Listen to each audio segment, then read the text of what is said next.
네, 반갑습니다. 소그룹 리더 여러분. 저는 올기 전사입니다.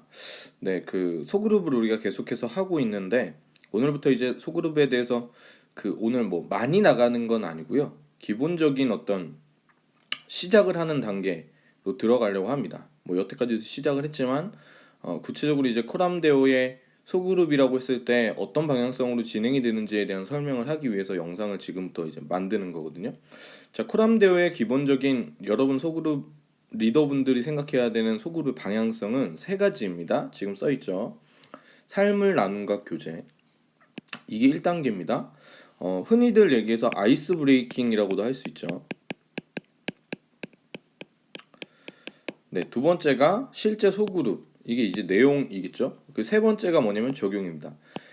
소그룹이라고 했을 때 이 세 가지가 가장 중요해지고요. 콘티와도 똑같습니다. 흐름이 있다는 건데 콘티가 예를 들어서 네 곡이 있으면 1, 2, 3, 4가 있으면 사실 이제 3, 4 정도의 메인이 들어가거든요. 근데 1, 2가 안 되면 3, 4의 깊이도 떨어지지 못해요. 그러니까 다른 말로 하자면 여러분들이 소그룹 들어갔을 때 삶을 나눔과 교제를 통해서 아이스 브레이킹 뭐 이런 걸 통해서 이게 쉽게 얘기하면 뭐냐면 분위기를 만들어 주라는 거거든요. 나눔을 할 수 있는 분위기, 소그룹 할 수 있는 분위기를 만들어주지 않으면 소그룹 시간 자체가 어떻게 바뀌냐면 헬이 됩니다. 너무 힘들어져요. 예를 들어서 우리가 소그룹을 나눌 때 소그룹 리더들이 생각해야 되는 부분은 뭐냐면 복병이 한 명씩 있어요. 그러니까 예를 들어서 뭐 질문을 했을 때 대답을 잘 안 한다거나 아니면 막 되게 빈정거린다거나 막 여러 가지 그런 형태의 어떤 그런 복병들이 있거든요. 그 사람들을 어떻게 커버할 수 있는 능력을 가지고 있느냐가 소그룹 리더의 어떤 수준을 결정한다고 볼 수 있죠. 자, 보통 대부분 사람들이 요 두 가지 정도를 생각합니다. 근데 사실은 우리가 소그룹을 할 때의 목적은 뭐냐면 삶이 바뀌는 거거든요. 근데 왜 삶이 바뀌지 않냐? 적용을 제대로 하지 않기 때문에. 그러니까 우리가 소그룹에서 내용을 나눴다면 삶에서 우리가 살아가면서 구체적으로 어떤 변화를 가져와야겠다라는 행동 양식을 한 가지에서 두 가지 정도는 약속을 하고 지나가야 됩니다. 그리고 그 다음 주에 그걸 확인해 봐야 되죠. 그러니까 실험을 한다는 얘기죠. 어떤 가정을 하나 세워서 한 주 동안 살아보고 그 다음에 그게 제대로 이루어져 있는지를 판단해 봐야 합니다. 그 사이클과 루틴을 계속 돌리면 삶이 바뀌겠죠. 그렇죠? 그렇습니다. 그래서 여러분들이 그 가정하셔야 될 거는 이 세 가지에 대한 가정을 하셔야 돼요. 그러면 주된 포인트는 어디냐? 사실은 1, 2번이 거의 핵심적인 거라고 볼 수 있겠지만 소그룹 초창기에는 아셔야 되는 게 이 2번, 3번을 다 하지 못하더라도 그러니까 소그룹 리더분들은 그 생각하셔야 되는 게 2, 3번은 어느 정도 무조건 건드려 주는 건 좋지만 소그룹이 형성되어지는 초창기에는 2, 3번보다는 1번을 위주로 많이 갈 필요가 있어요.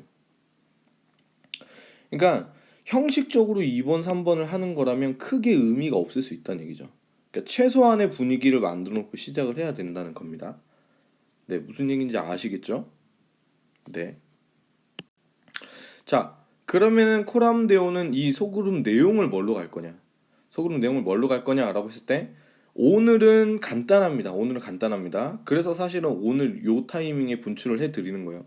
간단한 게 뭐냐면 자, 큐티와 기도 그리고 여기 이제 사실 말씀 읽기가 있었죠. 그리고 지난 주일의 설교 말씀. 요거를 강조하는 겁니다. 그러니까 오늘 소그룹장 여러분들이 해야 되는 최종적인 뭐랄까 목표와 미션은 뭐냐면 딱 두 가지인 거예요. 얘들아 우리 큐티하고 기도하고 말씀 보자. 이거 이제 체크할 거야. 이거를 얘기해 주셔야 돼요. 자, 체크합니다. 자, 저저번 주 말씀이 큐티였어요. 기도는 당연히 해야죠. 말씀도 당연히 봐야 되는 겁니다. 근데 이제 우리가 찬양팀 하는 친구들을 보면은 음악하는 친구들의 거의 대부분이 뭘 못하냐면 이 세 가지가 없이 그냥 예배드려요. 심지어 대화를 하고 이렇게 하면은 영적인 것도 같아. 예수님 잘 믿으려고 하는 것도 같다고. 근데 큐티 안 한다니까. 기도도 안 하고 말씀도 안 봐요. 그래서 뭐를 해야 되냐면 우리는 이걸 해보자는 거예요. 근데 이게 이제 자발적으로 할 수 있게 하려면 뭐가 되게 중요하냐면 교역자가 얘기하면 이건 이제 강제가 되더라고요. 그러니까 물론 이걸 체크한다는 자체가 약간 강제성을 띠는 거긴 하지만 교육자가 얘기하면 어떤 현상이 발생하냐면 교육자가 이걸 얘기 안 하면 안 봐요. 근데 소그룹장이 얘기하는 건 뭐냐면 그 마치 그게 되는 거지. 회사에서 회장님이 얘기하는 게 아니라 사내에서 자기들끼리 알아서 으쌰으쌰 하는 분위기가 만들어진다는 거죠. 그러면 어떤 현상이 벌어지느냐? 이게 교육이 돼가지고 예배팀을 그만뒀을 때도 큐티하고 기도해야 된다는 걸 알고 한다는 얘기죠. 그러니까 저는 어떤 그림이 제일 싫냐면 코람데오 끝나고 나서 아무것도 안 하는 거. 교회를 떠난다거나 뭐 아 예배팀 다 거기서 거기지 막 이런 얘기가 나오고 막 거기 가봐야 뭐 나 예수님에 대해서 잘 모르겠어 뭐 호람데오 몇 년을 해도 말씀 한 구절 누가 나한테 어렵다고 얘기할 때 말씀 한 구절 딱 꺼내가지고 야 이 말씀이 이런 의미인데 너한테 되게 필요할 것 같아 형이 기도할게 이렇게 얘기 못하는 사람들밖에 나오지 않는다면 그거는 음악적인 기능을 담당하는 사람을 길러낸 거지 예배자를 길러낸 게 아니잖아요. 그래서 요거에 대한 강조점을 둬야 됩니다. 어디에 포인트를 둬서 교육자선이 아니라 소그룹에 포인트를 둬서. 그러니까 코람데오가 살아나려면 소그룹이 살아나는 게 맞는 거죠. 그리고 두 번째는 뭐냐면 지난 주일 요번 같은 경우는 그거죠. 내가 만일 하나님의 아들이여든이라는 말씀이었죠. 그게 이제 그 떡 예수님이 광야에서 이제 40일 금식 기도하시고 사단에게 시험 받는 장면에 대한 얘기였는데 그 LTC는 지금 뭐 하고 있냐면 LTC에서는 요번 주일 말씀을 가지고 하고 있어요. 요번 주 말씀을. 근데 제가 볼 때 코람데오 일단 LTC를 저도 생각을 안 해본 건 아닌데 LTC에서 나오는 그 교환 자체가 늦게 나와요. 그리고 그러니까 우리 연습할 때까지 안 나와. 그리고 두 번째는 뭐냐면 LTC의 리더를 하는 분들이 있어요. 지금 코람데오 내부에서. 그러니까 리더를 하고 계신 분들이 있는데 이걸 또 우리 거기서 할 필요가 있냐? 차라리 뭘 체크하는 게 좋냐면 저번 주일날 설교 말씀을 보는 거죠. 그러면은 뭐가 되냐면 세 가지가 될 수 있습니다. 첫 번째는 뭐냐면 어, 청년국의 방향성을 따라 같이 갈 수 있어요. 그러니까 그거 아시겠습니까? 요 나라가 있으면 청년국이 요런 이 나라예요. 그러면 찬양팀은 요렇게 될 수 있어. 외딴 섬처럼 떨어질 수 있다는 얘기죠. 근데 어찌됐건 간에 LTC를 하는 부분의 그 내용을 한 주 좀 늦더라도 같은 내용은 아닐 거예요. 제가 하는 거니까.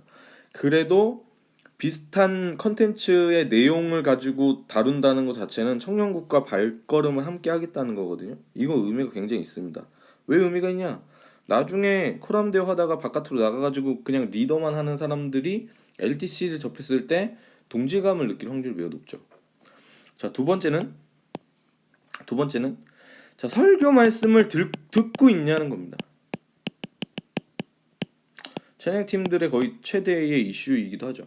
이건 뭐 청년들한테도 따져 물을 수 있는 거지만 찬양팀에 있는 분들이 뭐 계속 그런 얘기들 뭐 한 몇 년 동안 하시는 분들은 알 거예요. 이 얘기가 나와요. 설교 제대로 듣고 있는지. 이거를 하기 위해서 뭐 여러 가지 많은 것들이 있죠. 뭐 설교 노트를 작성해라. 그거 걷어서 뭐 보겠다. 예, 소용 없습니다. 제일 좋은 게 뭐냐면 그냥 몇 번의 반복을 해주는 게 좋아요. 잘 안 나오네. 그리고 그 들어야 된다라는 강조를 계속 주면은 그러면 이제 좀 달라지기 시작해요. 그래서 이거는 실험을 많이 해봐야 되는 거죠. 자, 세 번째는 뭐냐?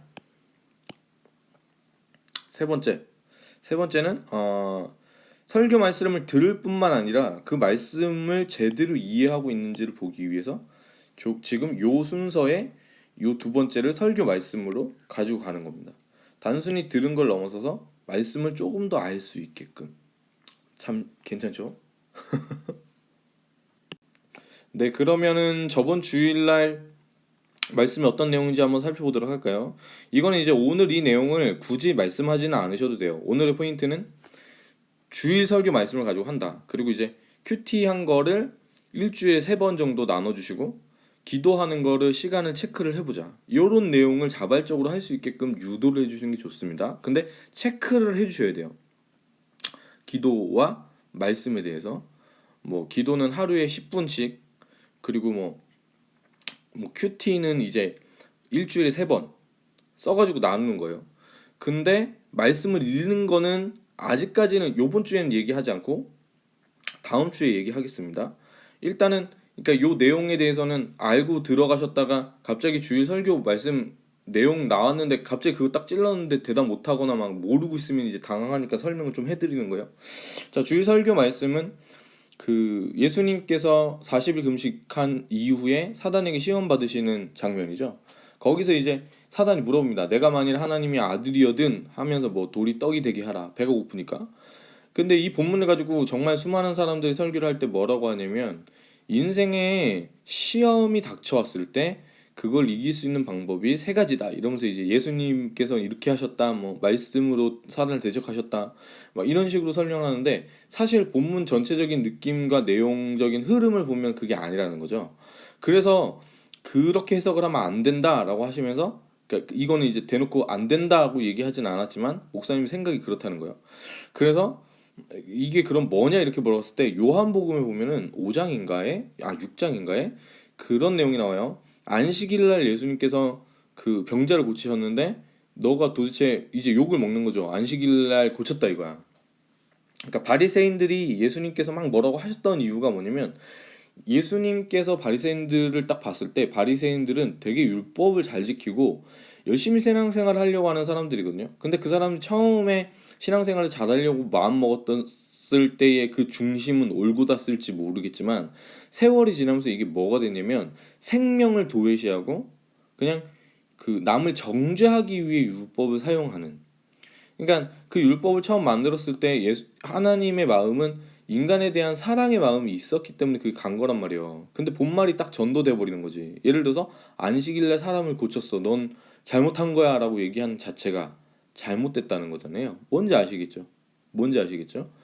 그러니까 이제 그런 걸로 이제 예수님께서 바리새인들에게 막 뭐라고 하셨던 건데 바리새인들은 이제 그런 예수님이 고가오니까 이제 반격을 하는 거예요. 동일하게 이제 그런 공격을 했습니다. 안식일날 사람을 고쳤다 이거죠.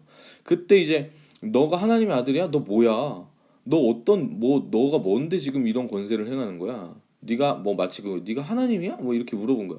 너가 어떤 사람이 너 스스로 증명을 해봐 이렇게 얘기했을 때 예수님이 뭐라고 하셨냐면 그냥 여러 가지 대답을 하시는데 요약하자면 그거예요. 예수님의 자기능력 뭐다? 십자가다. 이게 중요한 포인트입니다. 이게 중요한 포인트예요.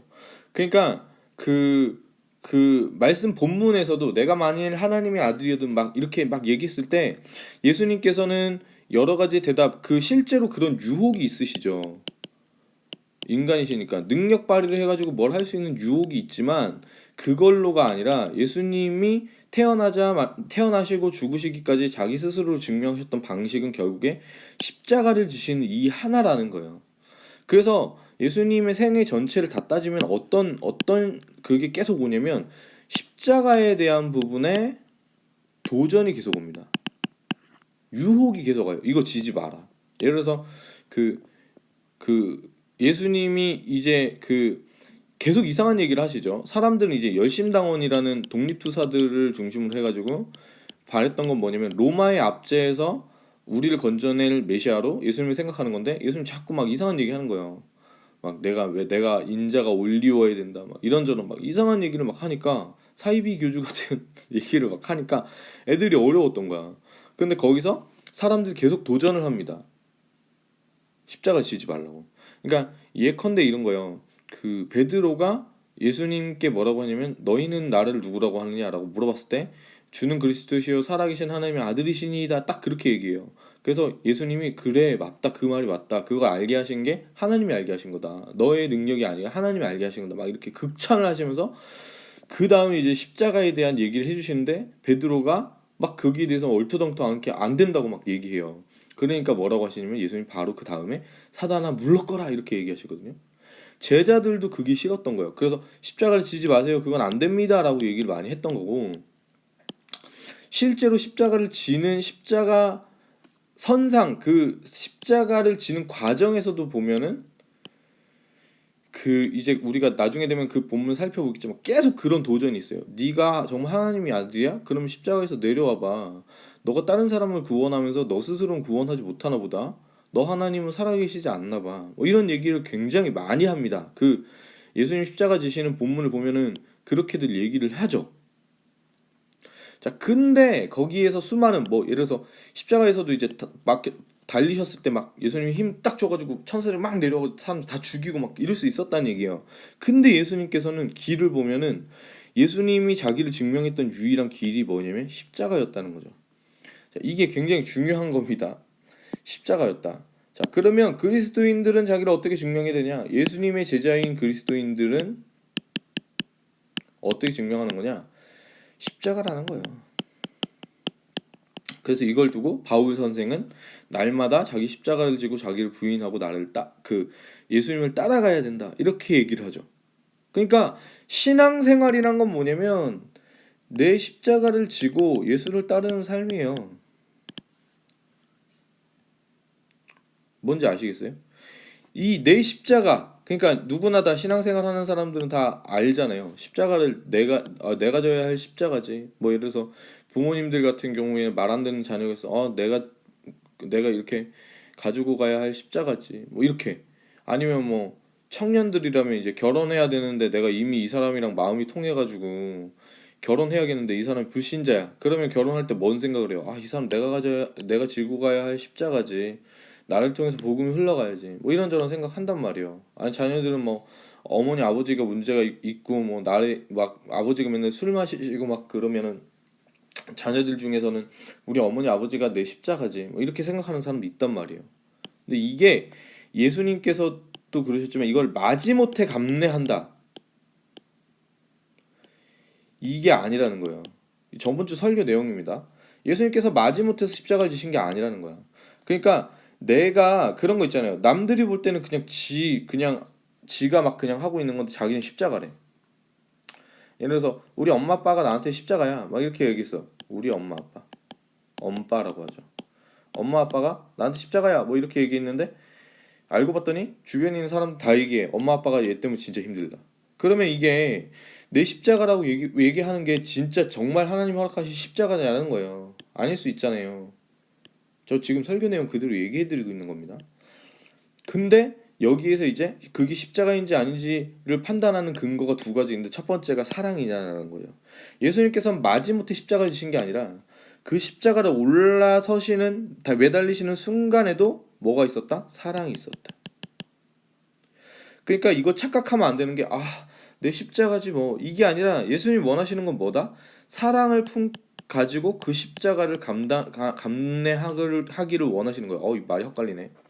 어렵죠. 이거예요. 아시겠어요? 우리 엄마가 예를 들어서 내 십자가야. 그러면 그 엄마를 보면서 내 십자가니까 어쩔 수 없이 내가 이거 감내해야지. 이게 아니라 예수 그리스도의 마음 품고 그 엄마를 사랑하는 것까지 나아가느냐. 요게 이제 굉장히 중요하다는 거. 두 번째는 뭐냐면 그 열매가 생명과 닿아있냐. 이걸 다른 말로 하자면 예수님과 닮아 있느냐. 나의 십자가가. 그러니까 이 열매라는 건 뭐냐면 생명이 주변에 살아나는 건 뭐냐면 내가 사랑으로 품었을 때 성에 써 있잖아요. 한 알의 밀알이 떨어져 가지고 썩어져서 그 죽음을 경험하면은 썩어지면은 그 한 알의 열매로 수많은 열매를 맺게 되는 거잖아요. 그러니까 그리스도인의 신앙과는 이 사람이 제대로 성숙한 신앙을 가지고 살아가고 있는지는 뭘 보면 알려면 열매를 보고 알거든요. 열매를. 그럼 성경이 얘기하는 열매는 뭐냐면 성령의 열매인데 이 열매는 성품의 성숙을 얘기해요. 사실은 성품의 성숙을 얘기합니다. 성령의 충만이라는 거는 뭐를 가지고 오냐면 복종을 가지고 오는데 이거는 뭐를 얘기하냐면 피차 복종을 얘기해요.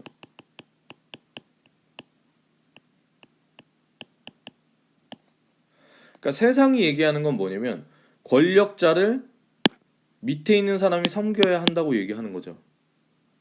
네. 그래서 세상에 있는 논리를 가진 사람들은 이거 아무 의미도 없는 그림이에요. 그 사람들은 뭐라고 계속 역설적인 논리를 펼치냐면 니네가 섬겨야 된다 이걸 얘기하는 거예요. 그러니까 세상이 요런 논리이기 때문에 요걸 해야 된다라고 얘기하는 게 거의 대부분이에요. 성경 그럼 뭐냐? 아니다. 둘 다 섬겨야 되는 거죠. 쌍방. 그러니까 예를 들어서 자식들이 부모님 말 잘 들어야지 이게 유교가 얘기하는 거잖아요. 자식들이 부모님 말 잘 들어야지. 근데 뭐 세상적인 부분에서는 그렇게 얘기할 수 있는 거예요. 엄마 아빠가 잘해야지 애들이 말 잘 듣는다. 요거까지는 얘기한다는 거야. 근데 성경은 요렇게 얘기하는 게 아니라 피차 복종을 얘기하는데 자녀는 부모의 말을 들어야 되고 부모는 뭐다? 자녀를 노엽게 하지 마라. 부부 생활을 할 때 그 남편은 아내의 머리이다. 그런데 남편은 아내를 지극한 정성으로 섬겨고 사랑해줘야 된다라는 얘기를 성경에서 하는 거죠. 뭐냐? 피차 복종을 얘기하는 거죠. 그러면 믿는 사람들의 신앙생활을 제대로 하고 있다는 증거는 뭐냐? 은혜 받는 삶이잖아요. 십자가를 짓는 삶, 은혜 받는 삶. 은혜를 받았기 때문에 이 십자가를 고난으로 여기지 않고 마지못해 지지 않고 사랑으로 진다는 건데, 그럼 뭐냐? 은혜 받은 자의 삶이 신앙생활이라는 건데, 누가 먼저 섬겨야 되냐가 있는 거야. 남편과 아내가 있을 때 이 남편이고 2가 아내예요. 그럼 누가 먼저 섬겨야 돼요? 은혜 받은 사람이 섬기는 겁니다. 그러니까 그리스도인은 뭐가 없냐면 내가 은혜 받았는지만 따져야 되는 거지, 제가 은혜 받았는지 안 받았는지는 내 몫이 아니잖아요. 그러니까 내가 섬기는 섬김을 가지고 해코지하건 내가 이렇게 섬겼을 때 제가 어쩌고 저쩌고 막 그걸 악의적으로 이용한 건 상관없는 거예요. 왜? 나랑 예수님과의 관계 하에서 내가 섬기는 거기 때문에. 뭔지 아시겠죠? 뭔지 아시겠죠? 그렇게 열매가 맺히건 맺히지 않건 내가 썩어져서 죽었을 때 하나님께서 그 나의 삶을 통해서, 나의 삶의 행태를 통해서 열매를 맺게 하신다는 게 그리스도인들의 신앙관이에요. 네, 이게 이제 저번 주 설교입니다. 약간 제 해설이 들어간. 자, 근데 이거는 그냥 알고만 계시면 좋고요.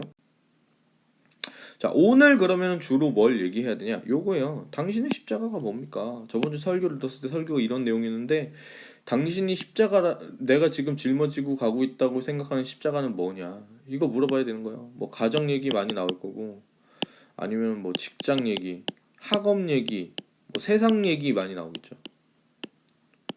뭐 교회에서 관계 이런 거 많이 나올 거예요. 이런 거 많이 나오고, 근데 조금 더 이렇게 말해야 되는 것 중에 하나가 뭐냐면, 예를 들어 저 같은 경우는 성품이 뭐랄까, 기질이 저희 십자가예요. 이거 이제 애니어그램으로 보면은 4번 유형인 건데, 이 4번이 말도 많고 탈도 많고 사고를 칠 확률이 많거든요. 이렇게 산다는 자체가 되게 힘든 거예요, 저는. 근데 요거를 가지고 살아간다는 자체가 이제 저희 십자가일 수 있다는 거죠. 뭐 이런 거. 뭐 크리에이티브하게 생각해 보세요. 근데 이제 아까 제가 말씀드렸잖아요. 이 십자가를 짐으로 말미암아 어떤 열매를 맺고 있냐가 진짜 하나님이 허락하신 십자가인지 아닌지가 나타난다고 했잖아요. 그거를 뭐 그렇게 지금 제가 말하고 있는 것처럼 심도 있게 갈 필요는 없지만 살짝 나눠주시는 거죠. 그리고 강조를 해주세요. 이게 마무리입니다. 우리 말씀 보고 큐티하자. 그리고 기도하자. 설교 시간에 집중하자. 왜? 말씀이 들어가야 우리 삶이 바뀌니까. 요 정도 얘기해 주시면 될 것 같습니다. 아셨죠? 네, 화이팅입니다.